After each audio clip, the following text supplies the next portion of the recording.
Hi ಎಲ್ಲರಿಗೂ welcome back to my YouTube channel. ಅವರೆಕಾಯಿ ಇಲ್ಲದೇ ನಮ್ಮ ಸಂಕ್ರಾಂತಿ ಹಬ್ಬ ನಡೆಯೋದೇ ಇಲ್ಲ. ಈಗ ಅದೇ ಅವರೆಕಾಯಿನ ಯೂಸ್ ಮಾಡಿ ಖಾರ ಪೊಂಗಲ್ ಹೇಗೆ ಮಾಡೋದಂತ ನೋಡೋಣ. ಫಸ್ಟ್ ಈಗ ಕುಕ್ಕರಿಗೆ 2 ಕಪ್ ಹೆಸರುಬೇಳೆ ಹಾಕಿ ಚೆನ್ನಾಗಿ ಫ್ರೈ ಮಾಡಿ, ಮತ್ತು ಈಗ 2 ಕಪ್ ಅಕ್ಕಿ ಹಾಕಿ, ಈಗ 6 ಗ್ಲಾಸ್ ಅಷ್ಟು ನೀರು ಹಾಕಿ, ಅರ್ಧ ಸ್ಪೂನ್ ಅರಿಶಿನ ಪುಡಿ, 1 ಸ್ಪೂನ್ ತುಪ್ಪ, ಅವರೆಕಾಯಿ, ಲಿಡ್ ಕ್ಲೋಸ್ ಮಾಡಿ 3 ವಿಷಲ್ ಕೂಗಿಸಿ.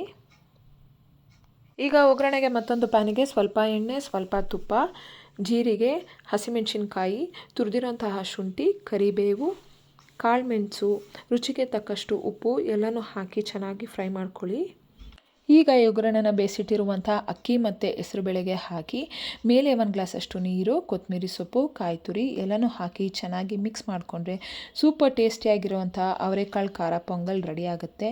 ಟೇಸ್ಟ್ ಅಂತೂ ಸಕ್ಕತ್ತಾಗಿರುತ್ತೆ. ಒಂದು ಸತಿ ಟ್ರೈ ಮಾಡಿ. ಈ ರೆಸಿಪಿ ನಿಮಗೆ ಇಷ್ಟ ಆಗಿದ್ದರೆ ಹಾಗೆ ನನ್ನ ಚಾನಲ್ನ ಸಬ್ಸ್ಕ್ರೈಬ್ ಮಾಡೋದನ್ನ ಮರಿಬೇಡಿ.